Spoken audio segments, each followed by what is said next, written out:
Tony, Prelude is starting.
Well, good morning, everyone. My name is Connie Carter. I'm a member of your board, and it is my pleasure and privilege to welcome everyone here this morning to our Unity of Tustin Sunday service, which obviously is being held today out in our beautiful sacred gardens. It's a gorgeous day. For those of you who are here in person and those of you joining us online, welcome. It's wonderful to be together here on this Memorial Day weekend. I know some people are out camping or what have you, so I'm so glad that we are all here together. As a reminder, if you haven't already done so, please do silence your cell phones. They go off at the most inconvenient time, so don't they? So take a look, make sure yours is off or silenced or what have you. That'll be great. Today we are blessed to have Reverend Shara Moscinska of our spiritual ministry team here to give us the message. Welcome back. It's always a joy to have you. Our musical guests and talents will be Elena Gilliam, and of course, our wonderful Carol Roman accompanying. This is Elena's first visit here with us, so naturally I had to Google you, and wow. So thank you so much for joining us and being here today. We're in for a treat. You're going to want to take a look at Elena's website afterwards, elenagilliam.com. She's got a couple of concerts coming up in the area. You're going to want to go and check them out. And also Carol has some upcoming concerts as well in the area, many. So please go see Carol afterwards and find out where to go to see those. I've got just a couple announcements real quick. Next Sunday, June 5th, we will not be having our Shara Salon because we are having a silent prayer team ministry meeting. We have a silent prayer team here. They're silent, so maybe you're not aware of them, but they're fabulous. They accept your prayer request either from the website or from a little written prayer request that is available here. They hold it in prayer for 30 days, and then they send it on to Unity, what do they call it here? Silent Unity at Unity Village, and then it's held in prayer there 24/7. So you get very well prayed up. This meeting is informational, so you can find out more about the ministry itself and perhaps even join them. You don't need to be a prayer chaplain, but you can be a prayer chaplain. You can be both or just one or the other. So that will be next Sunday. You can see Susan Gilmore with any questions.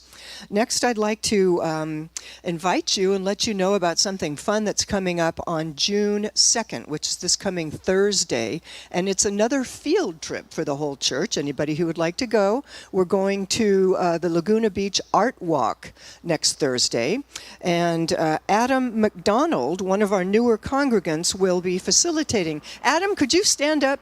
Yay! This is going to be fun. Thank you so much for stepping forth. Shara will be there. We're going to meet at the Laguna Beach Art Museum at 6:15. So get there a little early, find your parking, go to the museum, and then we'll gather up. We'll walk through galleries. We can meet the artists. And there will be free trolleys running throughout the evening to take you back where you need to go. So it's going to be beautiful. So thank you for that. Let's see, one more. Oh, simple. Later on in today's service, Shara will be telling us more about the upcoming class, Tracking the Evolution of Consciousness in the Hebrew Bible through Spiral Dynamics. Oh, okay. Since we're talking about just quick. Oh, no. No, go. Thank you, Connie. We love you. This is the last time to sign up for the class. We start on Thursday, and Ken Wilber, for all of you Ken Wilber fans, say if you want to develop in consciousness, teach and learn about development. And that's what this class is. It is about the evolution of consciousness. We see God not as God is, we see God as we are. And the Hebrew Bible shows the evolution of how we see God as we grow in consciousness, which dovetails with the evolution of consciousness as depicted in Spiral Dynamics. So it's really a wonderful high-level course by someone who is a pioneer in the field. We'll actually be reading part of her yet to be published but soon to be published book. So we'll be first readers, and I think it will be an intense, deep, and lovely experience. So the link is on our website, on Eventbrite. If you are interested, please sign up before Thursday, and it will be on Thursdays for 5 weeks from 11 till 1 p.m. Okay, and with that, I believe we start Surely the Presence. It's John Claude. Thank you, John Claude. Good morning. Welcome.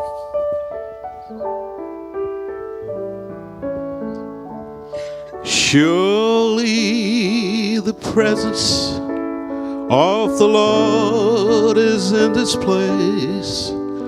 I can feel the mighty power and the grace. I can hear the sound of angels' wings. I see glory on each face. Surely the presence of the Lord is in this place.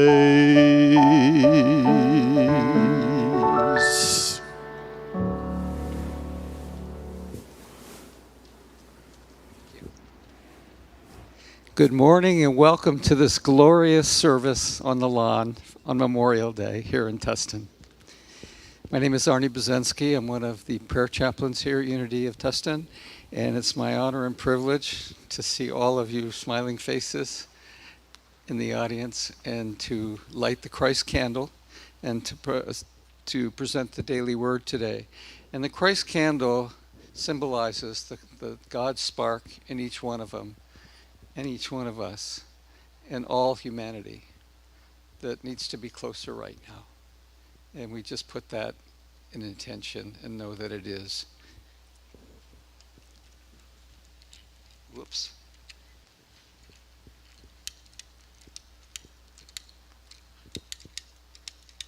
I think we got a broken sparker right here. Ah, there it is. Got it. Now, if it'll stay lit, let there be light. Today's word is comfort. And the affirmation is, the love in my heart is my comfort. And we'll repeat that later. The passage from Scripture is Psalm 119, verse 76. Let your steadfast love become my comfort according to your promise to your servant. If the sadness of loss diminishes my joy as I think of happy experiences with the loved ones who are no longer with me, I remember that the love we shared will bind us together always. Love can never die. Love, the most beautiful attribute of God, is present always and everywhere.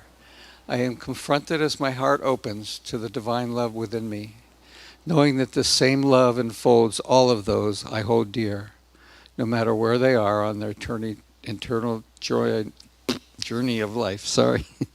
Peace and strength grow in my awareness as I open myself to love's expression. I bless everyone who comes to mind today with a loving thought.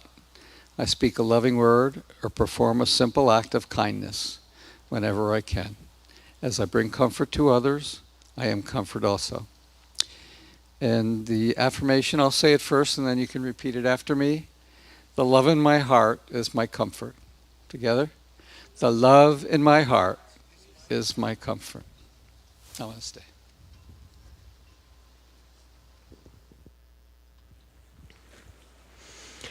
Let us take that love and comfort in our heart as we open in prayer. And today I am inspired by this beautiful jacaranda. This is my favorite tree and my favorite time of year for this tree. And to me it represents the rootedness, the dignity, and the beauty that is the birthright of each and every one of us. So I invite you now to embody yourself with that energy of the jacaranda. To see yourself rooted with dignity, integrity, and beauty, whatever the outer conditions are. And when the outer conditions are stormy or challenging, you respond by dropping yet more beautiful blossoms, yet more beautiful blessings. And the blessings that you drop are your offering of holiness, of beauty, even when the winds rage. And those blossoms then become the soil from which new life and new emergence arises. Let us take our cue from the incarnated divinity of this sanctuary, of this jacaranda, of this flesh and DNA.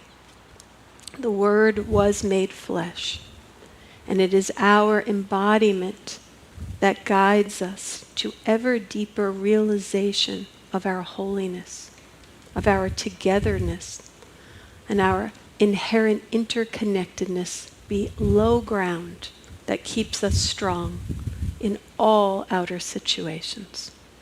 And we know this, we pray this, we embody this, and we feel this in the name and after the nature of the indwelling Christ presence. And so it is. Amen.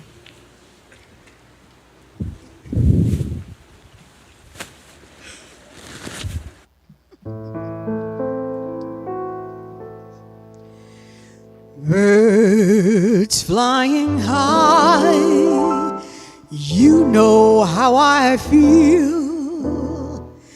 Sun in the sky, you know how I feel. Breeze drifting on by, that's how I feel. It's a new dawn, it's a new day, it's a new life for me, and I'm feeling good.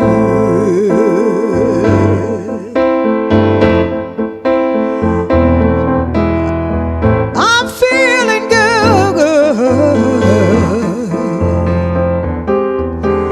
Fish in the sea, you know how I feel. River running free, you know how I feel. Blossom on the tree, you know how I feel. It's a new dawn, it's a new day, it's a new life for me, and I'm feeling good.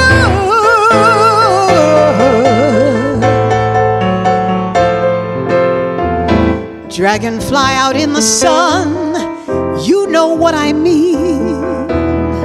Butterflies out having fun,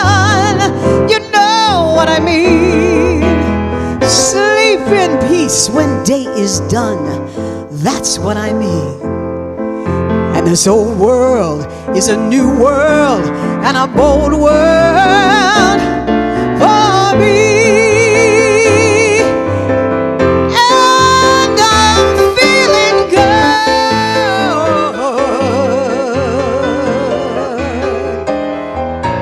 good. Stars, when you shine, you know how I feel. Scent of the pine, you know how I feel. Freedom is mine, that's how I feel. It's a new dawn, it's a new day, it's a new life. It's a new dawn, it's a new day, it's a new life. It's a new dawn, a new day, a new life for me. And I'm feeling good. Yes, I'm feeling good. Oh, I'm feeling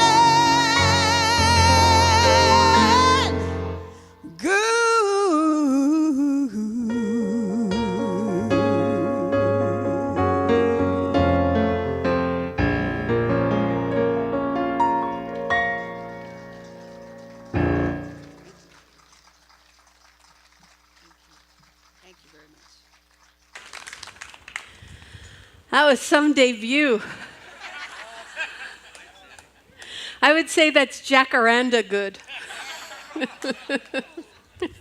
Wow. Let's embody that. Really, really feel it. I mean, music praise us up. And today in meditation, this meditation is inspired by work introduced to us by Jane Simmons in my Integral Ministry Practice program. And it is inspired by a story of after World War II, some Japanese soldiers were left on different islands and they didn't know the war was over. So they stayed in their loyal soldier mode. And eventually they were identified and brought home. But the consciousness of the culture understood that these individuals needed to de-roll from their loyal soldier that was active and served so well in times of war, and have that part of them reintegrated into their psyche to serve in a different way in the homecoming during times of peace. So this meditation today is going to be about calling back in those loyal soldiers that are out there protecting and defending. And we all have them. Many of them were created early in life where we were hurt or unseen or had a sense and experience of separateness that then created these dissociated parts that in their love believe we are separate and deeply defend our ego.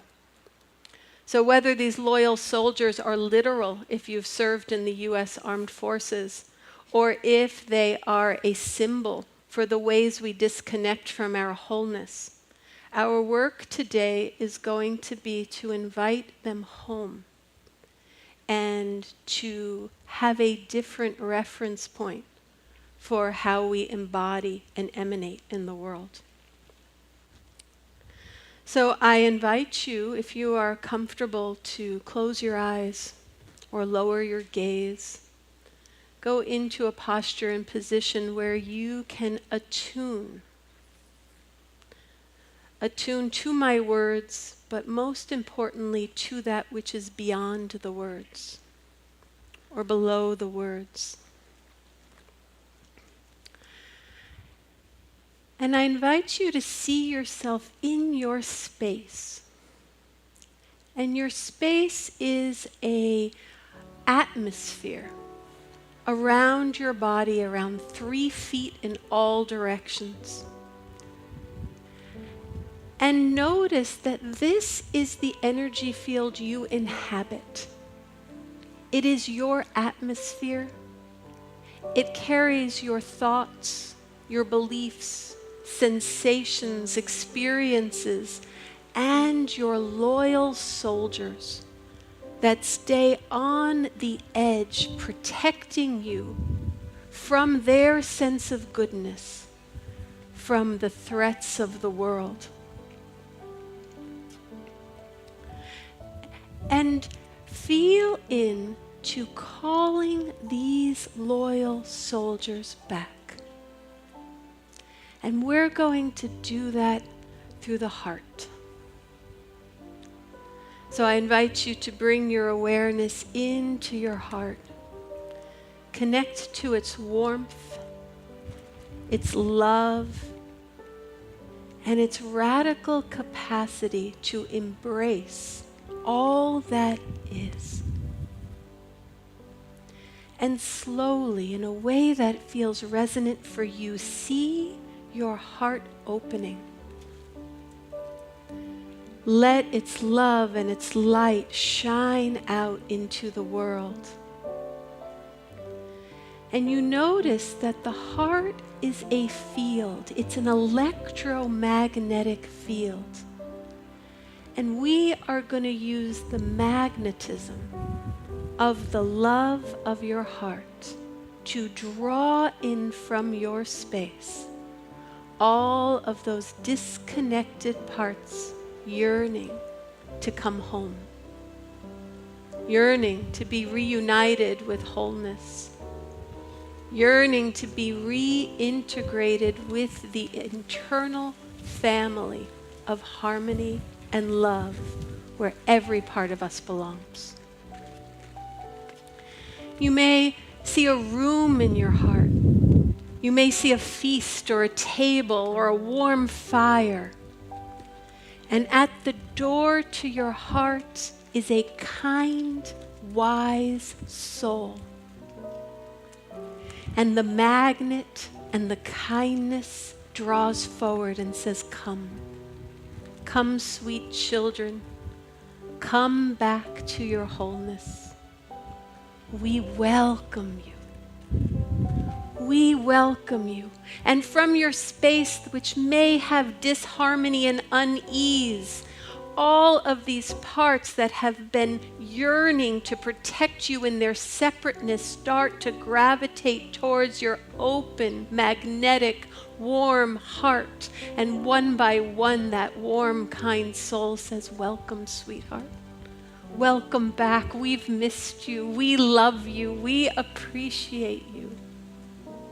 Come be part of the family of your soul in integrity, of your birthright, of your true family, of the alignment of your true self."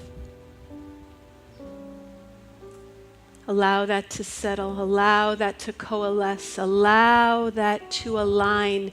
Give these lost part of yourselves a seat at the table, the prime seat at the head of the table. Feel them welcomed. Thank you for your service. Thank you for your protection. And welcome back. Welcome home.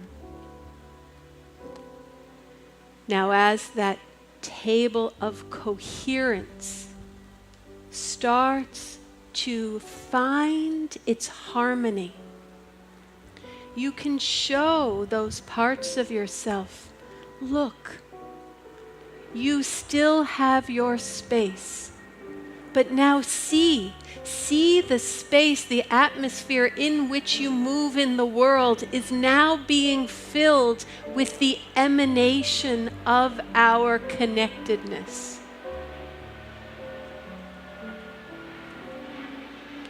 Feel your space filled with the emanation of coherence, the emanation of homecoming, the emanation of gratitude, compassion, harmony, homecoming, love, the essence of who you are. and feel into that coherence. Notice the felt sense of what is different when your space is now filled with the emanation of your gratitude and love. And feel that emanation being shared by us all as our inherent, interconnected human family. And I invite you to allow that coherence to find you, to inform you, to show you its reference point as a norm going forward, as we spend a couple of minutes emanating, feeling, adapting, and appreciating in the silence.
The Holy One at the door to your heart has welcomed all of your loyal soldiers, kissed each one on the head, welcomed them with love, and allow the emanation of that harmony to now bless all of those who have served or served in our U.S. Armed Forces, all of those on our prayer list here at Unity of Tustin, all of those in our minds and heart, each other and ourselves. And I invite you to stay in the harmony of your coherent, emanating essence as we are blessed with a song of remembrance by Carol Roman and Elena Gilliam.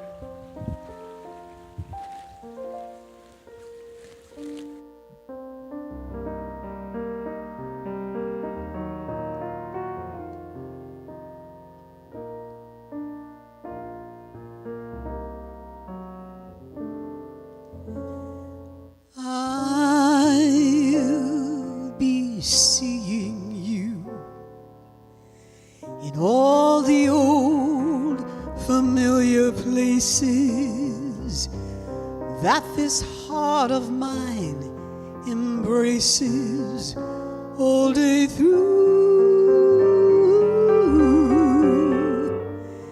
In a small cafe across the way, the children's carousel, the chestnut trees, the wishing well.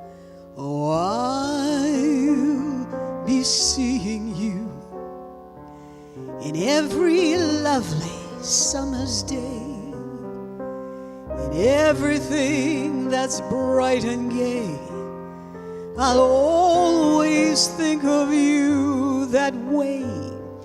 I'll find you in the morning sun, and when the night is new, I'll be looking at the moon, but I'll be seeing you.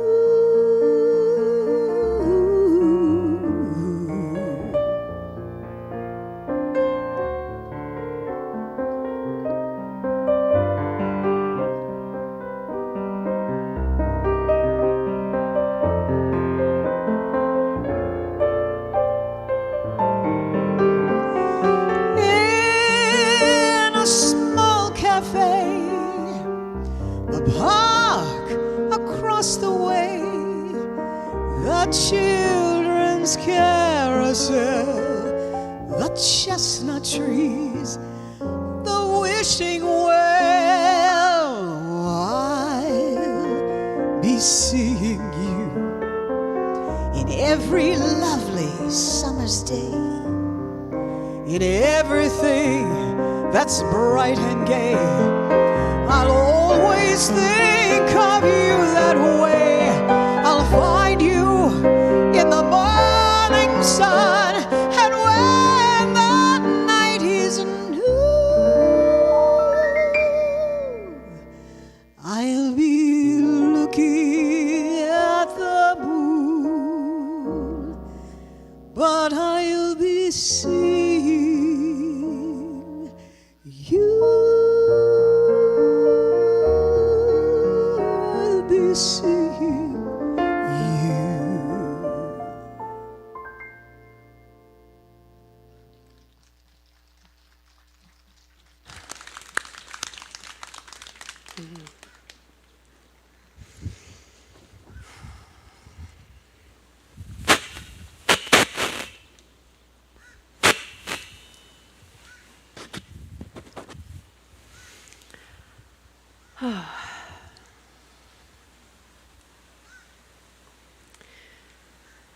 A lot has passed since I've been here last. And, I've been praying on how to bring that forward. There's so many things, but, Laguna Woods, Buffalo, and Uvalde. And I'm curious, there's often difficult things that happen in the world, but how many of you were really hit by this, like brought to tears, or like just above and beyond? Yeah.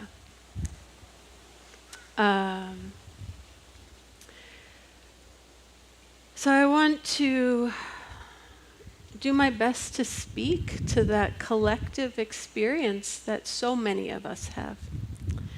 And to begin, I just want to introduce a lovely activity, a way to kind of bring this forward that Erin is doing with the Youth and Family Program. They are creating stones with the names of the 21 people who lost their lives in Uvalde. And there are these cards that will be passed around for anyone who wants one. And you're invited to write a prayer or a saying or a hope and then put them in the basket. And Erin will cut them out and put them on a tree, a prayer tree in the children's garden, as one way to concretize outside of our body and our emotions, our expressions of love, hope, prayer, grief, embrace. I've had some of you reach out to me for prayer in despair, in distress, and I certainly don't have answers. So I went in prayer myself, and interestingly, I was introduced. I heard this book, Who Do We Choose to Be? A Margaret Wheatley book, and I heard someone mention her 3 times in a week. And I paid attention to that, so I got her book. And when this was happening, and I really didn't know what to bring forward, I thought, well, you just started reading that book, look there. And I actually found it very helpful. So the book that she writes is about who do we choose to be. And one of the premises of the book is that right now we are in a time of systems, civilization decline. And this is based on scholarly work that kind of shows the guide points. And we're meeting many of those guide points. So the question is, who do we choose to be in changing times when things are falling away? And on some level, this is part of the organic process of evolution and becoming. We have order, disorder, and reorder. And we're going through a disorder stage. And who we choose to be and how we show up and how we lead and what is needed is different in these times of disorder, in these times of deathing, the birth, death, resurrection, in these times of liminality, where the caterpillar becomes the goo in the chrysalis on its way to transforming into a butterfly. And when we are in that state where everything is coming undone in the chrysalis, different things are needed from us. We may want to hide. We may want to go into our bubble. We may want to avoid or rage or blame or retreat. But all of the efforts to do these things take away from the energy that we need to show up and lead in a new way and to bring forward new life. Because what Wheatley teaches is that when systems are in decline, if we keep doing what we've always done, they will die. But even in times of disorder, we can be a healthy system as long as we remain an open system and let in the new. But as things fall apart, we often get afraid and that contracts us and we want to double down on what works. We want to say, I know how to make a better caterpillar. And I'm going to make a more excellent caterpillar. But the more excellent caterpillar does not become a butterfly. It is the dissolving of the caterpillar that becomes a butterfly. And we are being called to have enough faith so that we can dissolve, so that we can go beyond ego, so that we can bring in those loyal soldiers and not protect our individual sense, but emanate the goodness and the truth of who we are. And this isn't voodoo. This doesn't mean when we emanate our coherence, everything will go well. I think of our founders, Charles and Myrtle Fillmore. They lost their beloved son at 34 years old to illness. So it's not that bad things won't happen to us, but it's that we can know that in every experience there is no absence of God. and we can see the divinity and the holiness of all experiences when we are referenced in that true self. And when we are referenced in that true self, we are less afraid when the world and our lives turn to the sacred goo, which is a step of deep transformation. So we are being called. We are being called to be an open system, letting in new thought, new ideas, new people, new ways of being, but also new experiences and forms of divinity. So there are 3 things that are needed during these times of disorder. 1 is to face reality. 2 is to claim leadership. And 3 is to build islands of sanity in the world of disorder.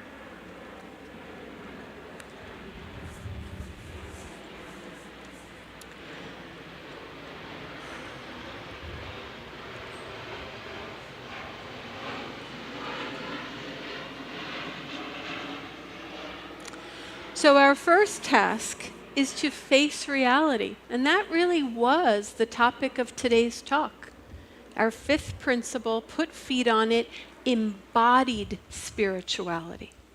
And this is knowing things through the body, not just through the mind, not just knowing truth, but feeling truth, realizing truth, intuiting truth. This is our capacity to know that our body and all of this beautiful incarnation is inherently divine and has within it the seeds of the sacred and the seeds of the new. It is a different way of knowing things, and we have to lean into it and trust it as part of the body of Christ, as part of the body of living love. And we know things in embodied spirituality through experience. The doing of it isn't about doing only, it's about learning, and learning with the authority of lived experience. So I'll tell you about a recent experience I have that I hope makes sense, but I am part of this wonderful Theory U 2X lab group. And what we are doing is working as a team. There's about 7 of us across the world, of how to bring in the emerging future. And the process, there's book learning, but there's also a lot of embodiment. And we were tasked to create a 4-dimensional map. So all over the world, we are online on a shared screen, identifying areas of systems. And then what we are going to do is embody those things we've identified. And then we're going to see what emerges and learn from it. So one of the things we identified is the broken piece of the system. And I was the broken piece. And on our shared screen, I made my broken piece take up the entire screen. That's how I felt it is sometimes, like it's taking over. And then I had to embody it and stand like this. And my colleague really wanted to bring in nature. And we're talking about organizational systems. We're like nature. But he was insistent. And he brings in nature, and nature is underneath me, on top of me, because I'm taking up all the room. And he gets in the position of holding up. And then right in a corner, my other colleagues took on the roles of collaboration and new arisings and leadership. And they had to come from the broken piece. But they took a tiny little piece up there, and they just started to try to sprout their work of new arising and health in this system that was taken over by the brokenness. And what I experienced after a few minutes of this is that my arms were getting really tired. And unless the brokenness is being propped up, it can't sustain itself. And even if we prop up my arms with many people to support the brokenness, none of it is going to outlast the power of nature. And what happened over time is that I had to let my arms come down, which made how much space I took up diminish. And nature was able to use me as the compost and fertilization from which the new arising got larger and larger and larger. And I could feel that my brokenness really wanted to be held. It did not want to dominate. And we created an ecosystem where even brokenness fed the new arising, the new order, the resurrection, the transformation into the butterfly, the new life. And this has been very comforting for me, because I now know that incarnated divinity, nature, is always going to outlast brokenness. And I know this not because I read it, but because I experienced it. And it is now an embodied living truth. I will say, because I think it's important to say, that my colleague, who was nature, was an excellent organizational coach, had an amazing consciousness, was a little younger than me, and a semi-professional athlete. And just about 10 days ago, a couple of weeks after this experience, he died in his sleep.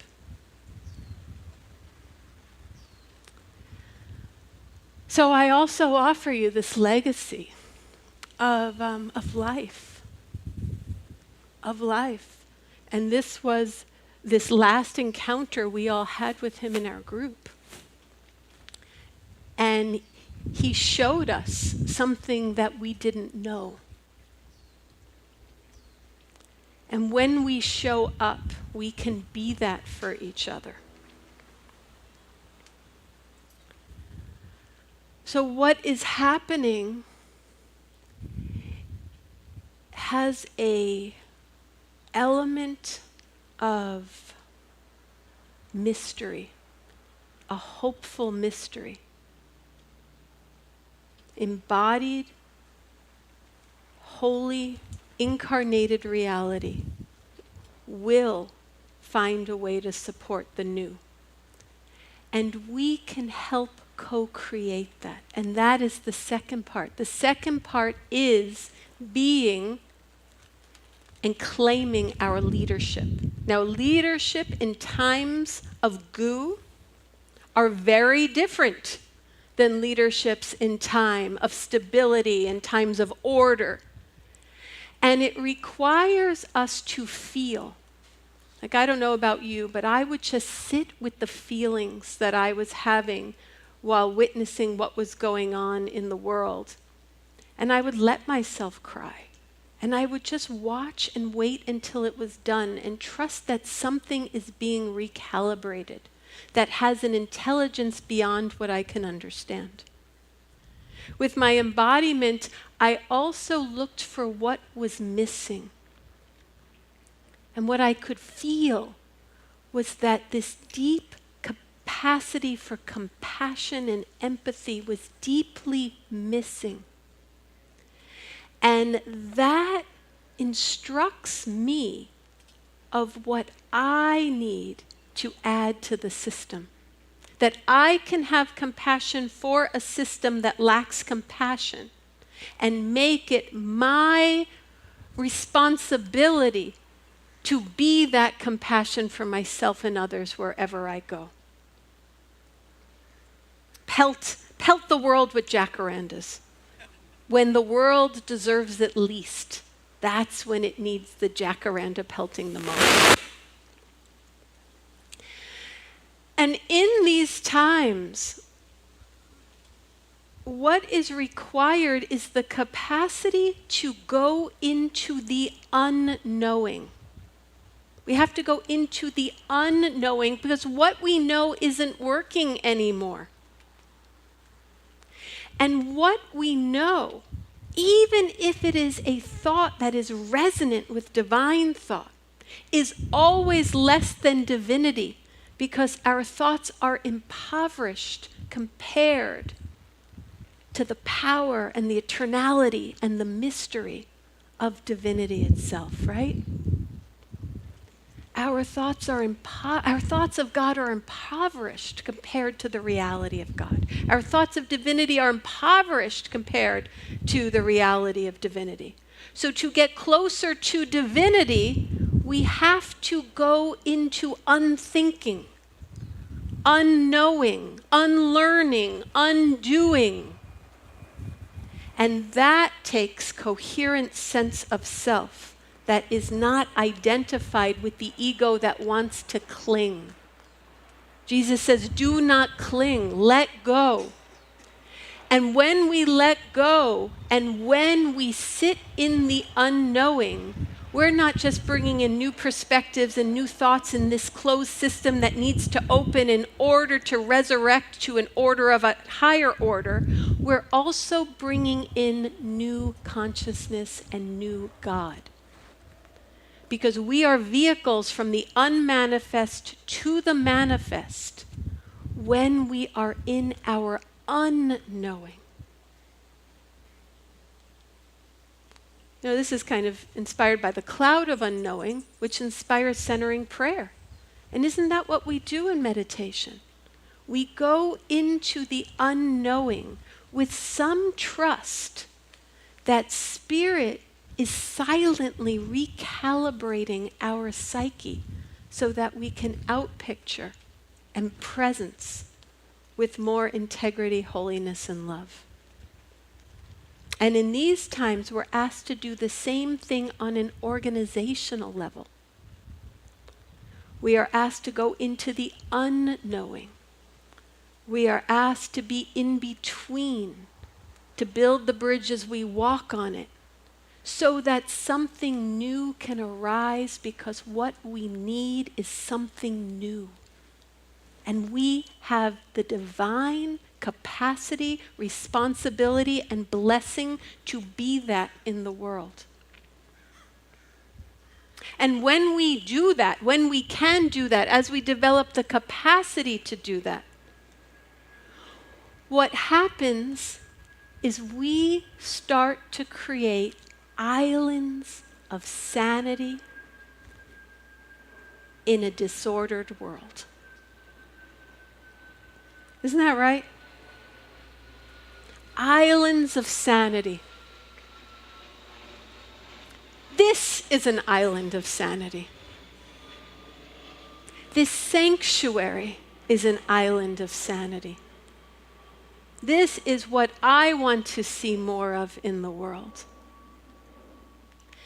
And what Margaret Wheatley tells us is that, like it or not, we are not going to change those in power. Those in power, the system's working for them.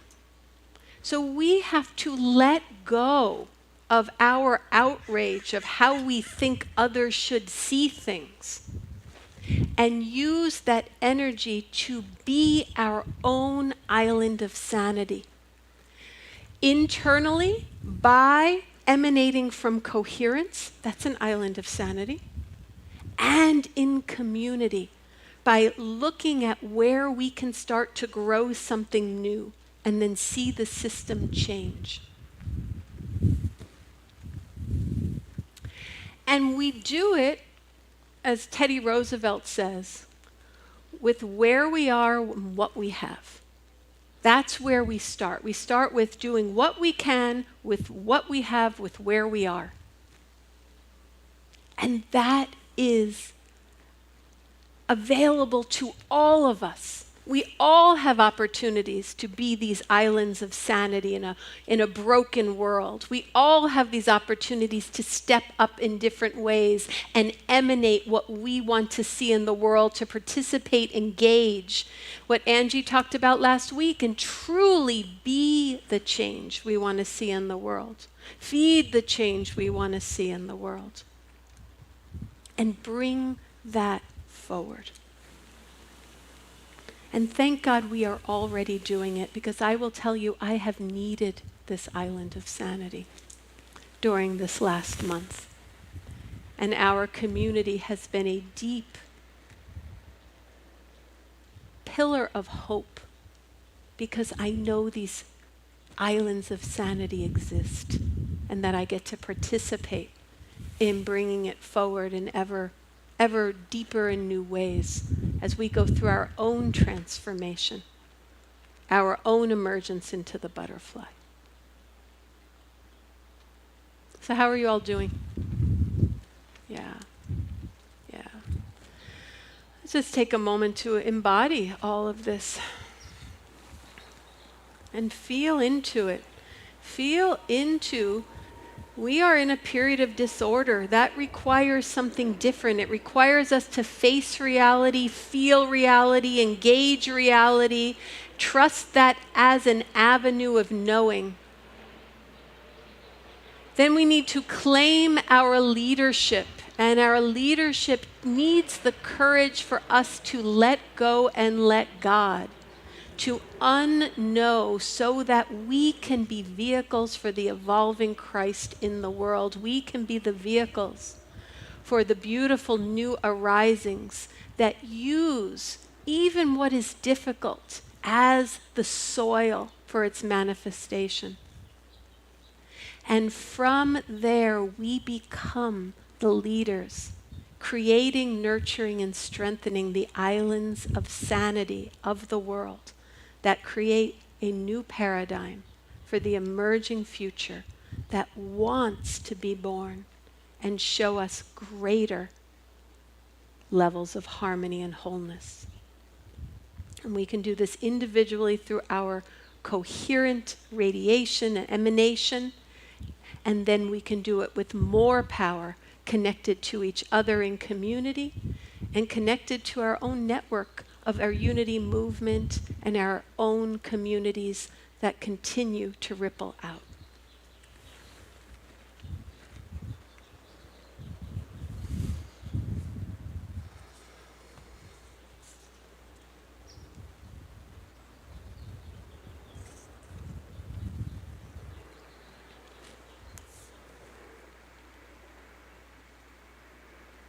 Okay, I think that's good for today. What I'm interested in doing as we bring today's talk to a close is kind of recognize that this is the last session of our 5-month series on the 5 principles, where we've talked about the one power and one presence, being that one presence, what we think about, we bring about, that we center in prayer and meditation, and that it's not enough to know these things, we have to go out and live it. And as we bring this series to a close, as a grand finale, I want to go back to the very beginning. In the very beginning, we talked about the origin of the 5 principles. This wasn't part of our dogma. This wasn't part of our lessons. This wasn't part of our teachings. But Connie, Yazzie, Fillmore put them together in the 80s so we would have a way of understanding the foundation of our teaching. And we could deepen into it. And I told you that story of our foundation, and I told you that history. But what you might not know is that there are alternative histories. And there are different ways of looking at this. And because we've been on this journey for 5 months, I think you are mature enough to know the real story of how we got the 5 principles. Are you ready? Yes. Oh, Harvey, could you please help me with this? Harvey, we're talking about next level truth. really taking our metaphysics one step further. And, you're a very wise man, and you have talked to the gods. And can you tell us a little bit about how this really came to be? Thank you, Shara. I'm here today because I was called to the mountaintop, where I went to receive guidance for our beloved community. And while I was there, I did receive guidance, and I was instructed to engrave these teachings on these stone tablets. And so today, I bring you the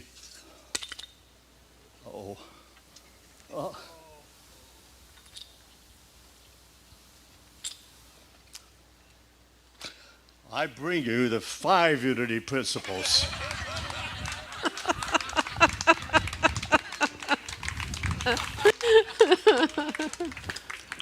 From the brokenness, truth emerges. God bless you all.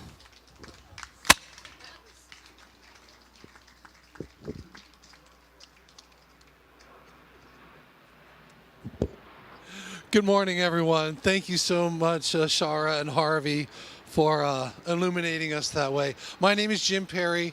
I'm one of the prayer chaplains here, and it is my honor and privilege to lead the congregation in opening our hearts to our first-time visitors. So if there's anyone here for the first time today, if you'd like to raise your hand, our ushers have a gift for you. And here's one. Thank you so much for sharing your day with us. We really appreciate that. We have a welcome packet. Oh, you have that. Thank you. There's some information in there if you want to get on our mailing list. Please fill that out. And also, if you're online, watching us online, thank you so much for joining us. Please drop us an email and let us know about the service and how we can connect with you. Now, let us prepare ourselves to participate in this sacred fact of abundance. We are so wealthy and abundant here with the beauty of the jacaranda trees, the beauty of our campus, the beauty of our spiritual community. And it's an opportunity for us to participate in feeding the place where we take a spiritual nourishment. So, please, as the ushers prepare to come forth and collect your tithes and offerings, say the affirmation of prosperity with me.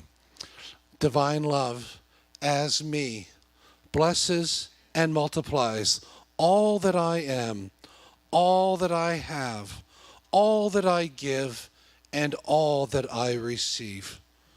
And as the ushers are gathering these beautiful gifts, we have another song from Miss Gilliam. Thank you.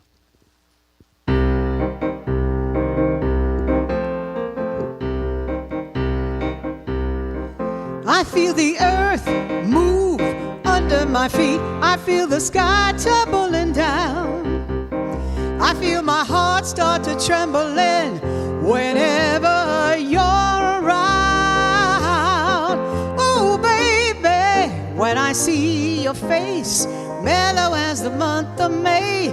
Oh, darling, I can't stand it when you look at me that way. I feel the earth move under my feet. I feel the sky tumbling down. I feel my heart start to trembling whenever you're around. Oh, darling, when you're near me and you tenderly call my name, I know that my emotions are something I just can't tame. I just gotta have you, baby. Oh, yes. I feel the earth move under my feet. I feel the sky tumbling down. I'm tumbling down. I feel the earth move under my feet. I feel the sky tumbling down. Tumbling down. I just lose control down to my very soul. I get a hot and cold all over, all over, all over, all over. I feel the earth move under my feet. I feel the sky tumbling down, tumbling down. I feel the earth move under my feet. I feel the sky tumbling down, tumbling down, tumbling down, tumbling down, tumbling down, tumbling down.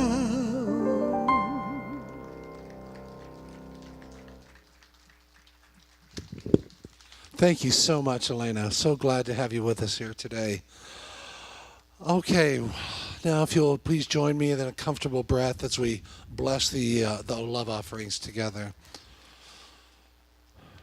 Beloved Creator, we are so grateful to have this opportunity to participate in abundance with you, co-creating a beautiful spiritual community together in our hearts with you.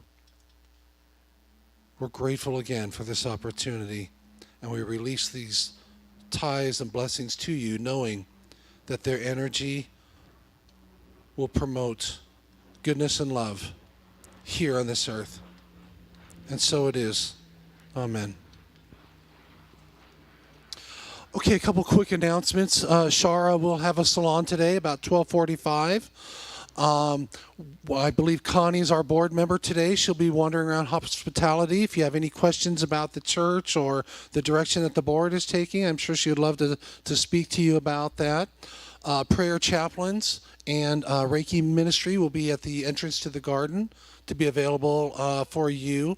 If you have any prayer desires on your heart, whether you want to share a prayer of gratitude or if you have a concern, we would love to be of service to you that way.